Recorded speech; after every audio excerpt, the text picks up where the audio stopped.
तो बच्चों, आज की वीडियो में मैं आपको सौरमंडल पढ़ाऊंगी, ठीक है।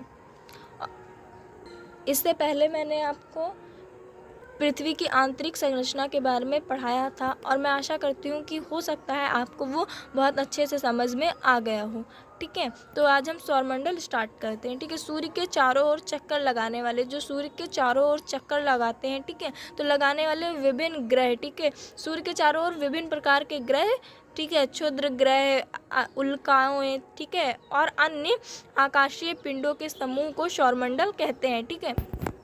मैं एक बार फिर से रिपीट कर देती हूँ कि सौरमंडल किसे कहते हैं, ठीक है। तो सूर्य के जो चारों ओर चक्कर लगाते हैं विभिन्न प्रकार के, ठीक है, सूर्य के चारों ओर विभिन्न प्रकार के ग्रह, उल्का पिंड अर्थात बहुत अन्य प्रकार के आकाशीय पिंड आदि चीज़ें क्या करते हैं, उसके चक्कर लगाते हैं, ठीक है। तो उसी को सौरमंडल कहते हैं। सौरमंडल में सूर्य का प्रभुत्व है, ठीक है, क्योंकि सौरमंडल में सूर्य निकाय के द्रव्य का लगभग 99.9999, ठीक है, द्रव्य सूर्य में निहित है, ठीक है। मैं एक बार फिर से रिपीट करती हूँ इस लाइन पे, ये पूरा पैराग्राफ फिर आप बहुत ध्यान से गौर दीजिएगा, ठीक है।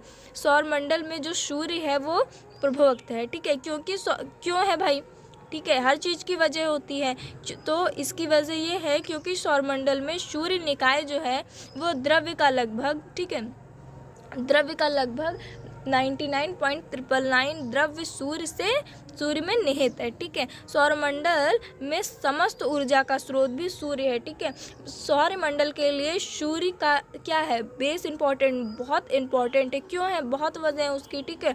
सबसे पहला तो यही है कि सूर्य के निकाय का द्रव्यमान लगभग 99.999 द्रव्य सूर्य में निहित है। दूसरा क्या है, सौरमंडल में समस्त मतलब प्रॉपर, ठीक है, पूरी समस्त जो ऊर्जा है, ठीक है, उसका स्रोत क्या है, उसका स्रोत भी हमारा सूर्य ही है, ठीक है।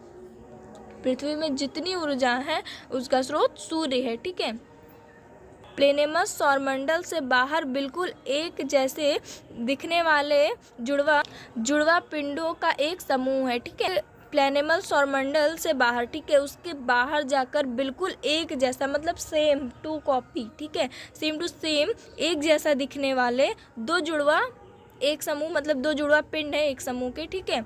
तो अंतर्राष्ट्रीय खगोल शास्त्रीय संघ, ठीक है, अंतर्राष्ट्रीय खगोल शास्त्रीय संघ की प्राग सम्मेलन 2006 के अनुसार, ठीक है, एक अंतर्राष्ट्रीय खगोल शास्त्रीय संघ में एक सम्मेलन हुआ था, ठीक है। वो सम्मेलन कब हुआ था, वो सम्मेलन 2006 में हुआ था, ठीक है। बेटा मैंने पहले भी बताया, फिर बता रही हूँ, किसी भी चीज़ के लिए सन बहुत इम्पोर्टेंट होता है, ठीक है। दो चार वर्ड इधर उधर चल जाते हैं, ठीक है। अगर आप नाम भी लिख रहे हैं, चलिए मान लिया, और अगर आपने मापे मात्रा नहीं रखी ऊपर, 1 मिनट के लिए मान लीजिए टीचर उसको सही कर सकता है, मैंने एक मानने की बात की है, आप ऐसा कर मत आ जाइएगा, ठीक है। पर अगर आपने सन गलत लिखा है, कितना भी अच्छा टीचर हो, लेकिन उसको आपके नंबर काटने ही पड़ेंगे, ठीक है, वो उसको नहीं सही कर सकता है, ठीक है। सो स्टार्ट करते हैं। के अनुसार सौरमंडल में मौजूद पिंडों को निम्नलिखित 3 श्रेणियों में बांटा गया था, ठीक है।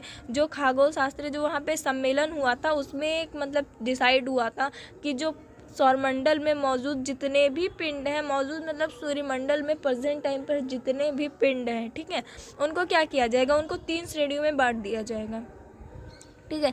3 श्रेणियों में मतलब 3 भागों में भी आप इसे नॉर्मल लैंग्वेज में बोल सकते हैं कि बांट दिया जाएगा या फिर विभाजित कर दिया जाएगा, ठीक है।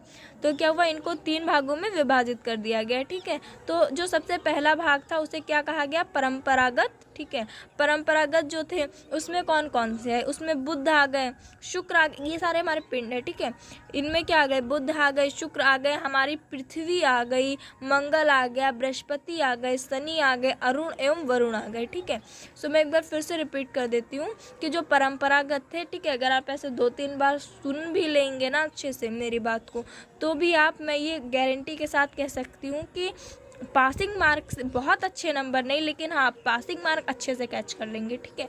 तो जब मैं पढ़ाऊँ तो आप प्लीज़ बहुत ध्यान से सुने, ठीक है, क्योंकि उतना पढ़ के समझ में नहीं आता जितना सुनकर समझ में आ जाता है।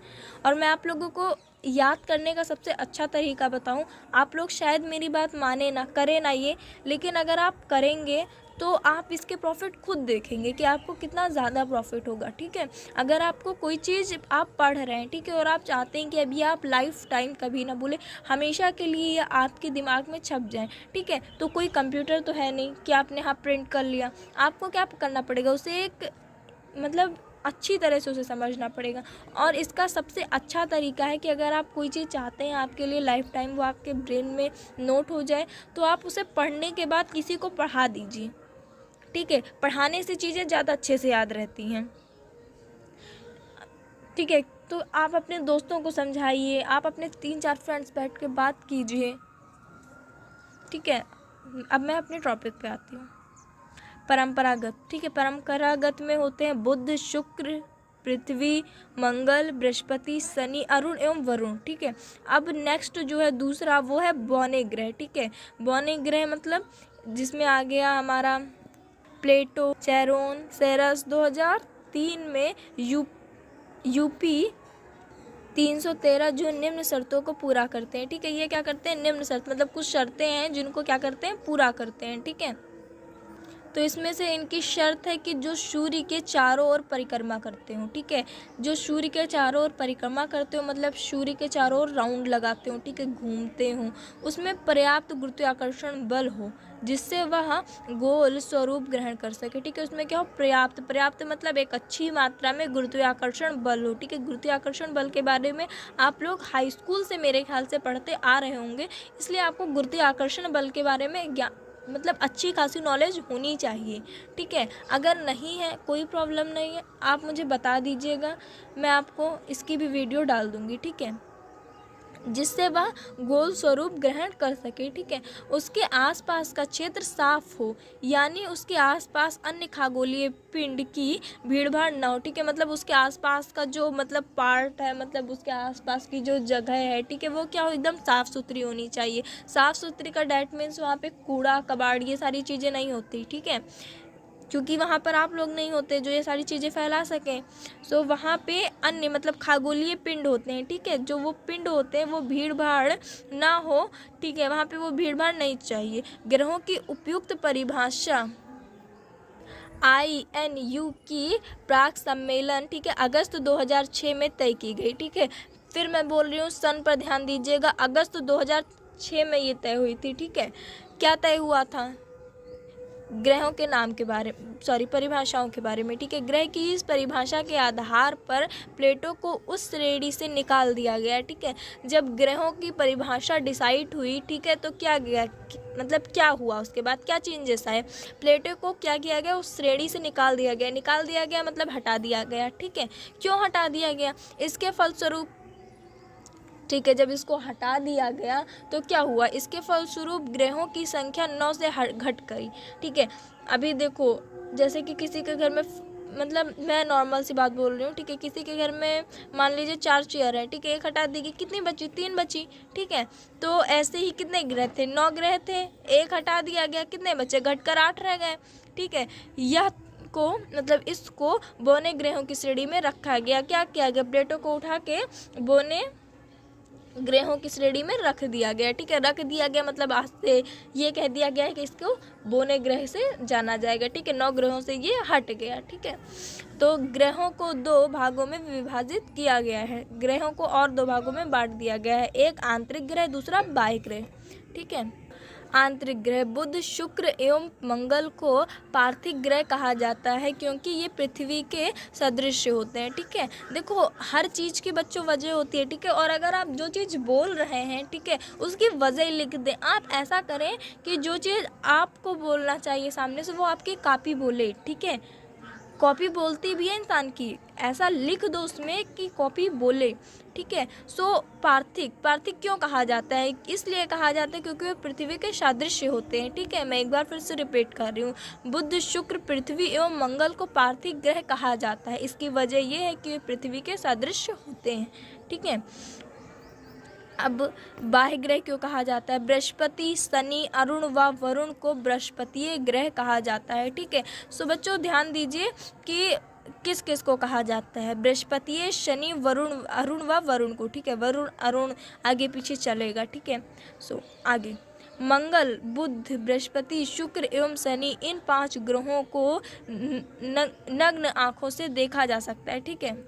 बहुत बच्चों के मन में ख्याल होता है ये सारे ग्रह हैं तो पर क्या इन्हें हम देख सकते हैं?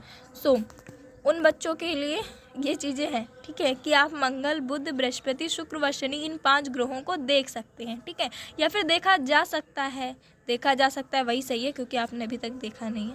आकार के अनुसार ग्रहों का क्रम, ठीक है, घटते क्रम में है, ठीक है। आकार के अनुसार भी ग्रहों को रखा गया है जिसमें से बृहस्पति, शनि, अरुण, वरुण, पृथ्वी, शुक्र, मंगल एवं बुध, अर्थात सबसे बड़ा ग्रह जो है वो बृहस्पति एवं सबसे छोटा ग्रह है बुध है।